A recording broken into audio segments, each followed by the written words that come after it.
Bicara masalah ketokohan Pak Suko, kalau kita bicara masalah ketokohan, tadi disebutkan Bu Risma sudah mengenang Gus Han yang punya hubungan erat dengan kiai-kiai di grassroots begitu ya. Lalu kemudian PKB tadi mengatakan Mbak Lulu ini politisi senior yang sudah punya rekam jejak yang tinggi. Nah, kalau melihat ketokohan-ketokohan itu, apakah cukup untuk bisa menggoyanglah posisi dari Khofifah Indar Parawansa sebagai petahana? Ya, kalau pertama kalau asumsinya kekuatan partai bekerja dengan serius, pastilah Kim plus posisi Bu Khofifah akan memenangkan situasi ini. Yang kedua harus kita lihat adalah kecairan sistem komunikasi politik kita. Kehadiran digital itu luar biasa ya. Sampai semalam saya 2 minggu terakhir sejak mereka mendaftar itu cukup bagus ya. Di digital presiden itu posisi Bu Khofifah itu 62 dan Bu Risma itu 64. Ini menarik ya. Nggak tahu nih, Seno itu mesti ngamuk ini kelihatannya. Mbak Lulu juga 43. Artinya apa? Posisi-posisinya relatif tinggi meskipun kemudian wakilnya masih didominasi oleh Mas Emil.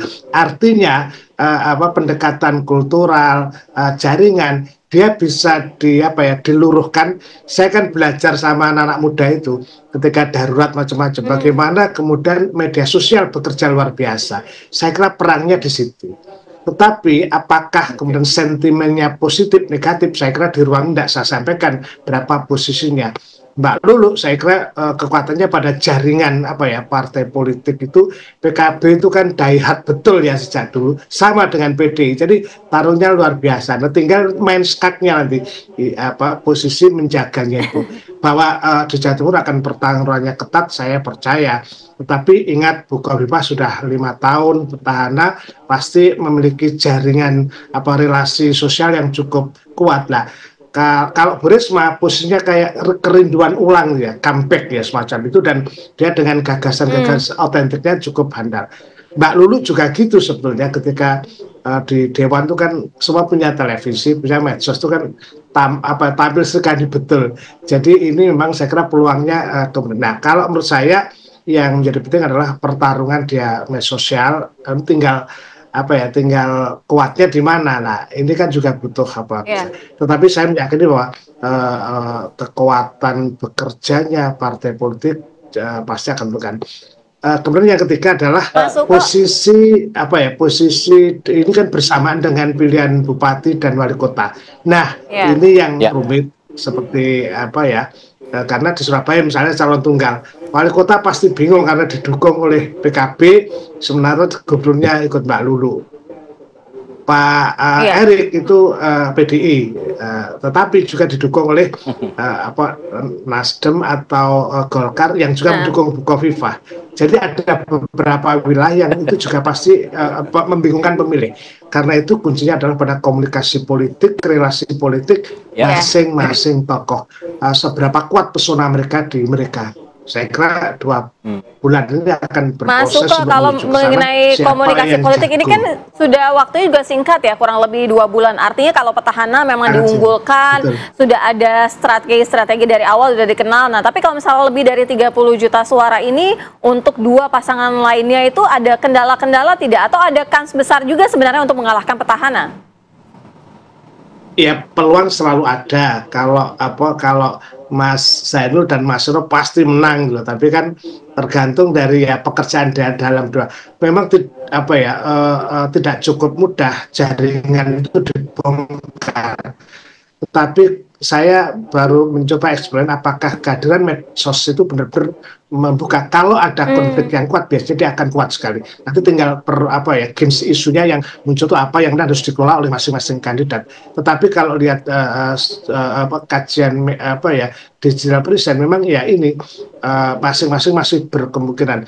Jadi posisi Bu Khofifah, Bu Risma itu angkanya relatif sama, Mbak Lulu di bawahnya, karena Mbak Lulu juga diuntungkan oleh kehadiran secara nasional itu.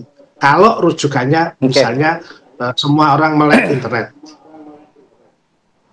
Oke, saya ingin ke Kang Zainul. Kang Zainul, kalau kita bicara masalah suara Nahdliyin, karena kita judulnya berebut suara Nahdliyin dan juga Marhaen nih. Nah, kalau menurut hasil survei terakhir, katakanlah dari Litbang Kompas ya, dari 31 juta pemilih, setengahnya itu separuhnya tuh 50,6% itu suara NU, suara NU. Tapi mereka katanya sudah belum tahu kemana arah pilihan mereka. Separuhnya lagi, 27,3% mendapatkan dukungan untuk mendukung Khofifah. 14,5% mendukung Risma. Nah, yang mendukung Lulu di sini belum terbaca secara signifikan begitu. Bagaimana Anda menanggapinya? Ya, itu nanti akan ditentukan melalui mesin politik ya, Bang Alfat ya. Mesin politik kita akan jalan secara masif dan juga secara terstruktur. Nanti kita punya, misalnya tadi saya sebutkan, kita punya 320 lebih anggota DPRD PKB se-Jawa Timur. Nanti akan berjalan dengan maksimal, ditopang dengan figur-figur dari jaringan pesantren, para kiai, gus, dan juga para bunyai yang kita punya selama ini sebagai penopang utama dari elektoral PKB. Di Tapal Kuda kita sangat kuat, ya, sangat kuat. Kita punya jaringan para bunyai dan juga para kiai dan gus yang selama ini sudah terjalin dengan sangat erat, dan hari ini satu barisan ya, satu kekuatan menyatu di Mbak Lulu dan juga Mas Lukman di Situbondo, di Banyuwangi, dan juga di Probolinggo. Kita cukup kuat jaringan kiai-kiai kita dan juga pesantren kita yang akan menopang elektoral dari Mbak Lulu dan juga Mas Lukman. Jadi kalau sekarang misalnya belum muncul di survei karena memang istilahnya mesin politik kita baru akan jalan dalam waktu beberapa minggu ke depan ini, dan kalau sudah berjalan mesin itu secara masif, saya yakin dan optimis pasangan Mbak Lulu dan Mas Lukman akan bisa merangkak untuk bisa mengejar ketertinggalan dari survei yang sekarang sudah disampaikan ke publik ya. Saya optimis soal itu. Ya, bicara masalah mesin politik, tentu PDIP mesin politiknya tidak diragukan lah. Kita bisa acungkan jempol untuk PDIP, apalagi di Jawa Timur. Nah, kalau untuk PDIP sendiri, memang fokusnya ini untuk kemarahannya sendiri, atau memang ada fokus-fokus tertutup mengambil suara Nahdliyin secara signifikan? Tapi dijawab saja. Kami kembali saat lagi di sini di Apa Kabar Indonesia Pagi.